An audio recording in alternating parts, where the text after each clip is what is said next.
all of the wood shavings I have. They're from my work. So.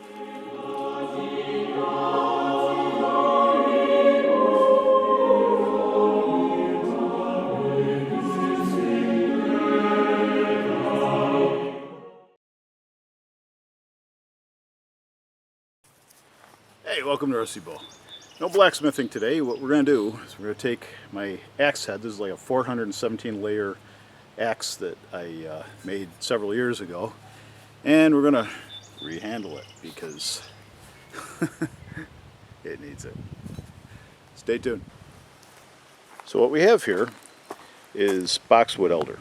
And I cut this piece from a tree that I cut down. Boxwood elder isn't known for being good for much of anything except burning, but this is actually, I believe, in the maple family, and since the last handle I had was boxwood elder, and it lasted for quite a while actually, and I abused my handles, so I think I'm going to continue to work with this. And so now the question for me is, do I split it down the middle or cut around the edges and save the middle? But I think if I split down the middle, I mean, I've got plenty to work with on a half, and I don't know how deep this crack goes, so I think I'm probably going to do that, and that way it'll give me another half to use should I want to make yet another handle someday. But I might just, like last time, burn it afterwards, so eventually. But this is what we're going to use, so we'll get going on that. Gotta try to follow this crack, I think.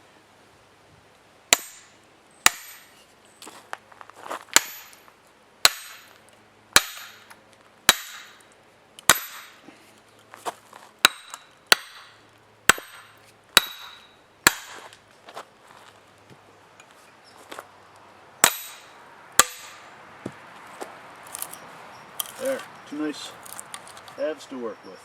Nice. Okay, I think we're going to try to make our lives a little easier here and take some of this off.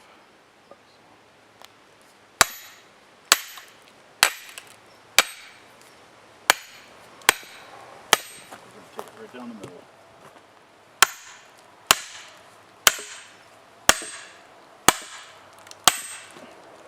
There we go. That's better.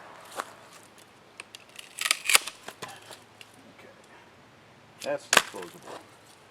I think we're gonna work with this piece here. Work that back. So actually, this would be much easier working in my shop because this table wobbles a bit. But such a beautiful day out, I really don't want to hang out in the shop.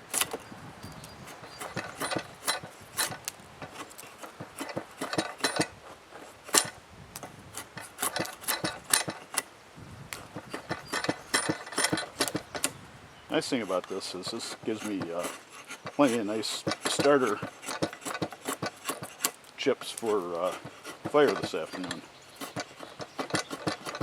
Incidentally, this draw knife here is one that I made. You can go back in my videos and look, but it's the draw knife that I made. You can get a temper line, Hammond, as the Japanese call it, but water tempered with clay to do differential heat treatment. And, works pretty nice. And the clamp holds.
nice thing about woodworking is it gives you a lot of stuff for starting fires.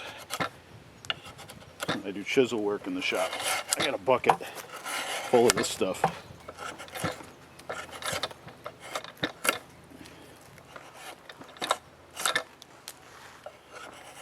First, I'm just going to see if I can get this rounded.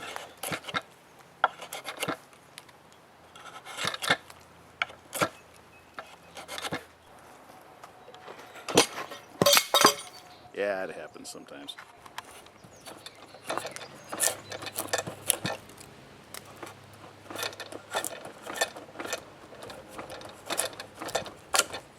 Be careful not to take too much off of that.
That clang was not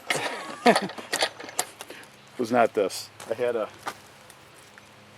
something up there to brace it earlier, so it's not the draw knife.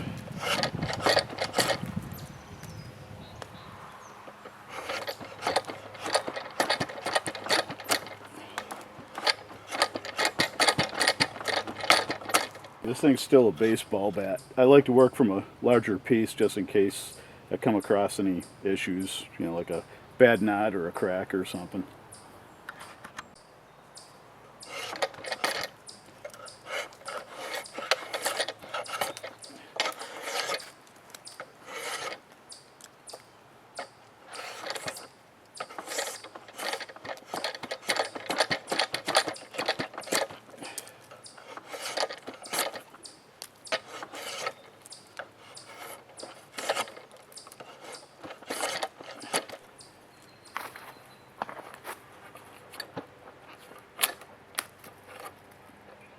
So you see I got a knot right there that I got to work around. I gotta be careful not take too much away from the other stuff while I'm taking the knot out.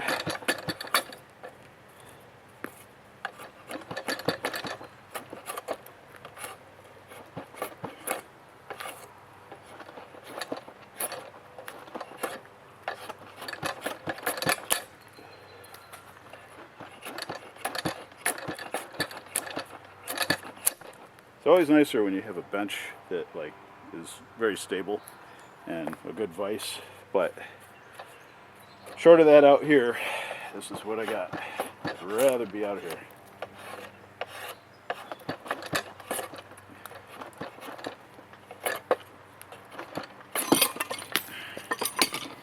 So there are just some things that you gotta put up with from time to time.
knot here that I want to be careful of.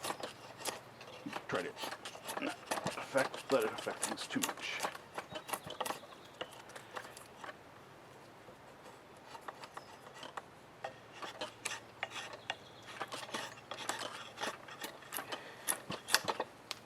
I think this is going to be the handle end, the butt end.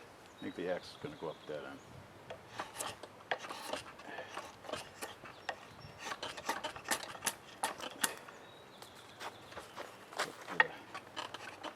Lay of the land for the character, the handle right now.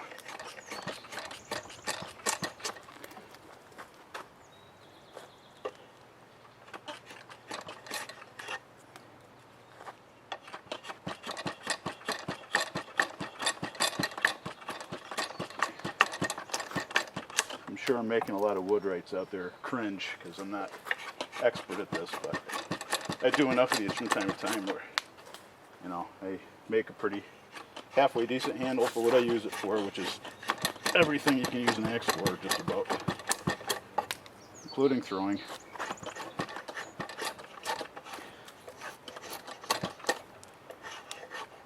And as long as your friend who's thrown with you doesn't hit your axe or its handle, you're okay. Usually the damage comes from when you're splitting a log and it goes down between the halves, something like that.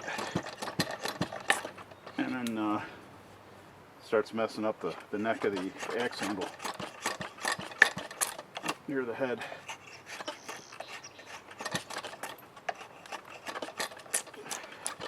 And I tend to leave this out in the rain a lot.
One thing I want to be careful about too is not letting this get past the diameter for this. I want it a little bit bigger because I want to taper this down so this slides over the handle and stops well before it gets to the end. So, okay, so I've worked this down a bit more and I can get the handle up a little bit. This is where the fine tuning starts to come in. I got to be kind of careful here.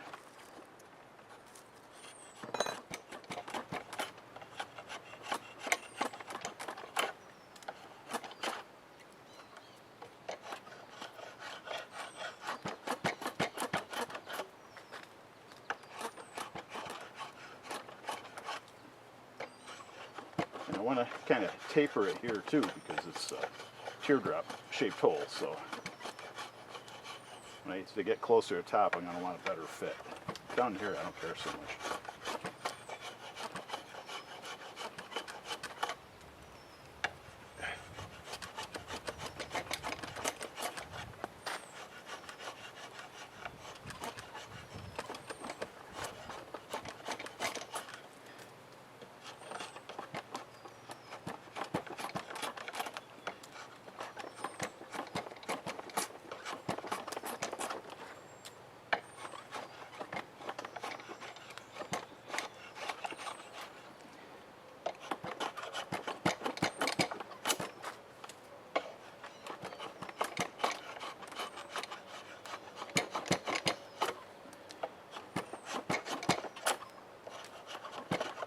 Just so you know, there was like a knot around there before, so the grain's still kind of wonky.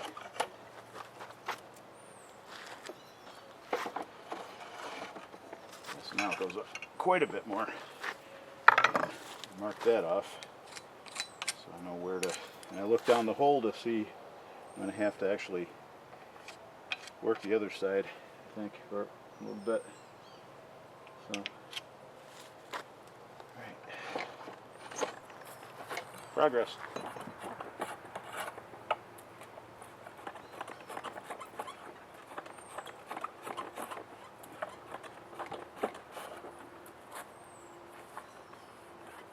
You can see it goes up a little more now. It's a lot of space up top, so I'm gonna want to be careful what I take off as I get closer to the end.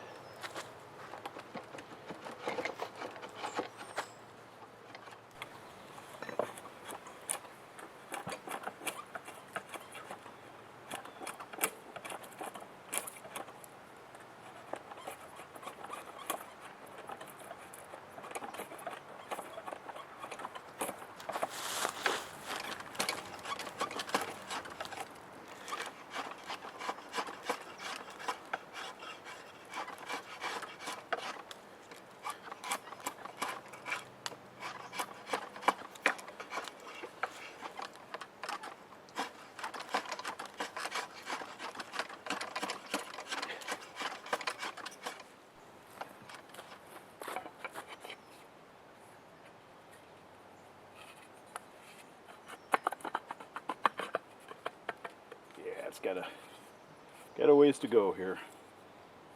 So I think what I need to do is take a little bit more off, well, corners of the top here, yeah. Back edge, I should say. This is where it gets a little trickier.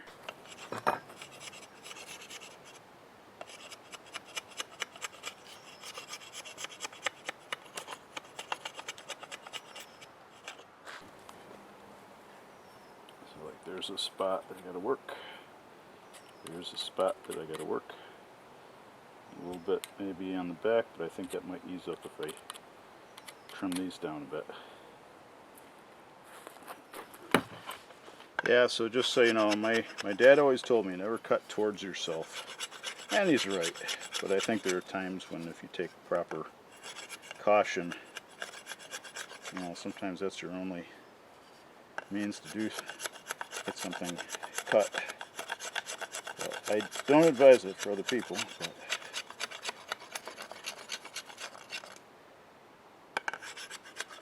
know the rules before you break them. Let's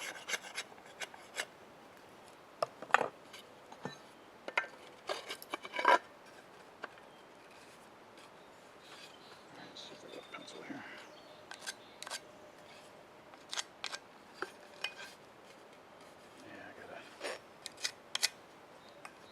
There, right up here.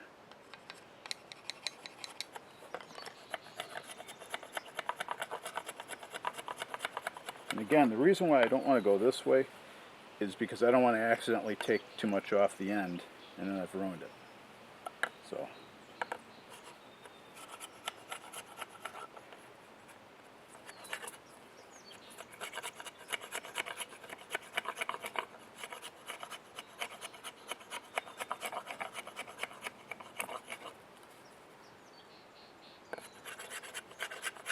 I'm kind of, this is just my way of doing it. I'm not a woodwright, but I'm kind of scooping a little bit. So I'm not, just digging into the grain or anything. I'm trying to scoop a little bit as I go just to keep control of how this, see, because you can dig in really easily.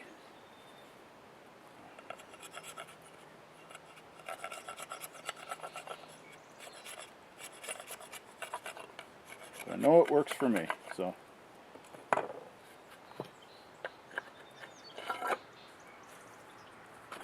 Getting there.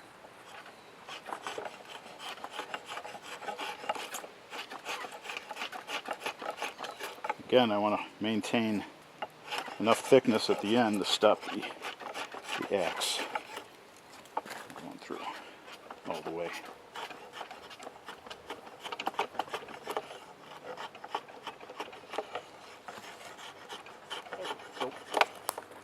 Alright, so drop this down, and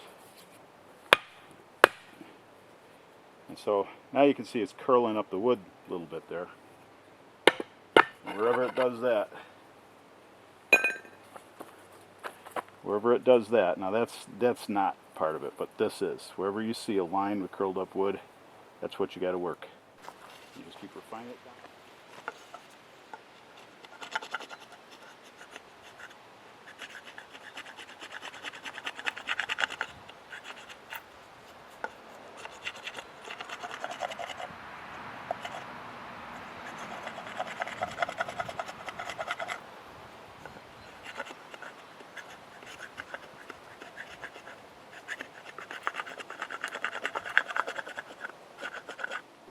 Okay, so I probably should have cut it back more before I put a wedge in there, which probably didn't need the wedge, but I just wanted to make sure.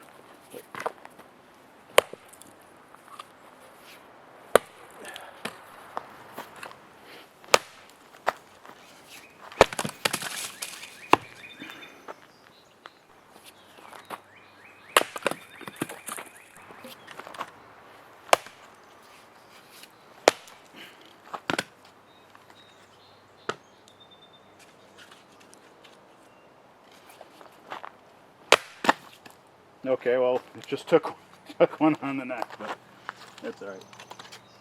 Still tight. So after a couple weeks of sitting out in the elements in a stump without a handle, this bearded axe that I made a couple years ago, or a few years ago, now has a handle, and it's a little, you know, it's still a little rough hewn. It needs some sanding, but it's quite comfortable and quite useful. And it's made with the draw knife that I made, I don't know, sometime in the past year. So now again, this handle is made out of box elder, and box elder is considered kind of a trash tree. You know, they're not really considered good for anything. But you know, the last handle lasted me quite a while with a lot of abuse, so I expect this one will too. And box elders really are pretty trees.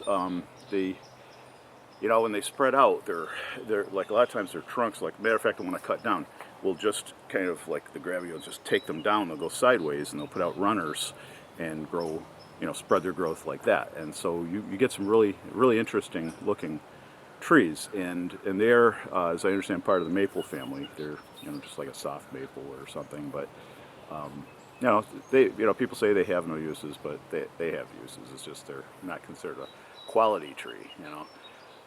And it's good for firewood when you cut them down, but I like to not cut too many of them down if I don't have to, because they really are a beautiful tree. And I'll put some pictures in here so you can see a couple that we have. They're pretty neat. So, all right, hope you had a good week, and I'll see you on the other side of this one. You stay well.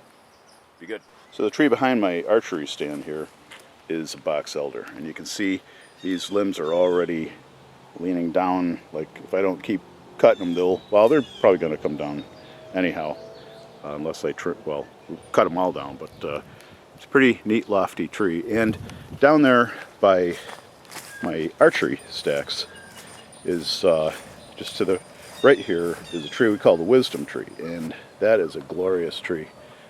It just, especially like right now, it just looks like a lot of leaves, but you don't really get till you get up on it or see it in the